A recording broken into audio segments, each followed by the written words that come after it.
कुछ समय पहले की बात है। बेबी नाम की लड़की जो स्कूल में दिए गए कार्यों में बड़ी रुचि रखती थी।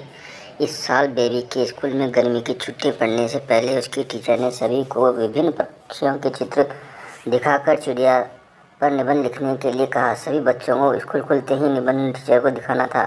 पक्षियों की रंग बिरंगी किताब बेबी को बहुत पसंद थी।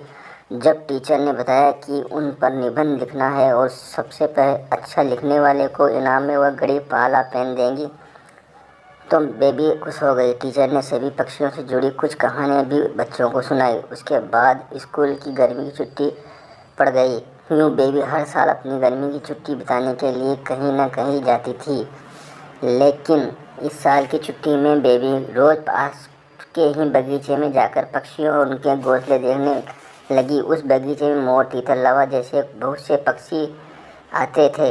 बेबी बगीचे में आने वाली हर चिड़िया और को पहचानने की कोशिश करती और उन्हें गौर से देखती रहती। बेबी देखती थी कि हर चिड़िया एक एक घास, पत्ती, पंख आदि को जोड़कर कैसे अपना घोंसला बना रही है। उसके मन में होता था कि चिड़िया को घोंसला बनाने के लिए कितनी मेहनत करनी पड़ती है। बेबी चाहती थी कि वो किसी तरह से उन पक्षियों की मदद करे। एक दिन बेबी ने देखा कि पास के बगीचे में बदमाश लड़कों ने लवा चिड़िया का घोंसला तोड़ दिया है। बेबी को यह देखकर बहुत दुख हुआ। उसने सोचा, क्यों ना मैं इनके लिए खुद एक दो घोंसला, शायद ये इसका इस्तेमाल कर लेंगी।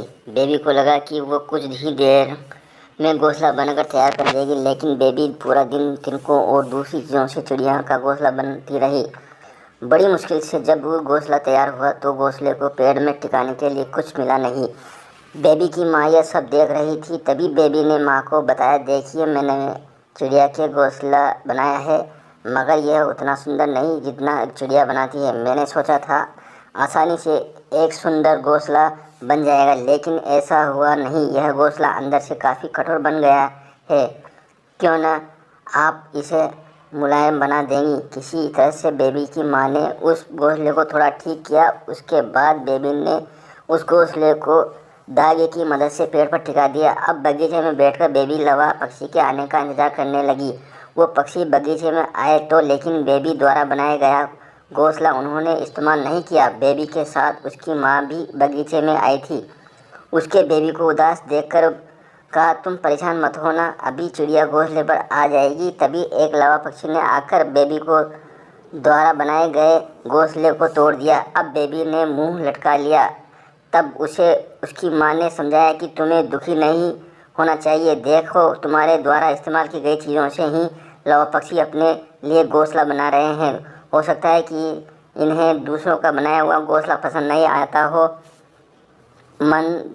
दुखी मन से बेबी ने कहा, माँ मैं अपने स्कूल में के निबंध में यह सब कुछ लिखूंगी। कुछ देर बाद बेबी ने कहा, माँ आपने देखा कि लवा पक्षी अपना घर झाड़ियों में बना रहे हैं। जवाब में बेबी की माँ बोली, हाँ बेटा, मैंने सुना था कि लवा पक्षी अपना घोंसला किसी के घर के रोशनदान या पेड़ पर ही बनाते हैं। आज यह नई बात पता चली है कि कुछ और दिनों बाद बेबी ने लवा पक्षियों के बारे में एक और बात जानी कि वो सीधे उड़कर अपने घोंसले में नहीं जाते, घोंसले से दूर ठहर कर इधर उधर कूदते हुए अपने घोंसले तक पहुंचते हैं, ताकि किसी को उनके घोंसले का पता न चले। थोड़े ही दिनों में स्कूल की गर्मी की छुट्टी खत्म हो गई। बेबी ने स्कूल जाकर लव पक्षी के बारे में लिखा और निबंध प्रतियोगिता जीत ली। इनाम में मनपसंद चिड़िया वाली किताब मिलने पर बेबी खुश हो गई। प्रतियोगिता जीतने के बाद भी बेबी रोज़ चिड़ियाओं की चहकाती सुनने के लिए उस बगीचे में जाकर घंटों बैठती है, मानो उसकी चिड़ियाओं के साथ दोस्ती हो। दोस्तों, इस कहानी से ये सीख मिलती है, चिड़िया की घोंसले की कहानी से सीख मिलती है कि छोटी छोटी बात पर मन दुखी नहीं करना चाहिए। साथ ही आसपास की चीज़ों पर गौर करने से हमें काफ़ी कुछ नया जानने को मिलता है। मेरे इस चैनल को सब्सक्राइब करें। Thank you very much.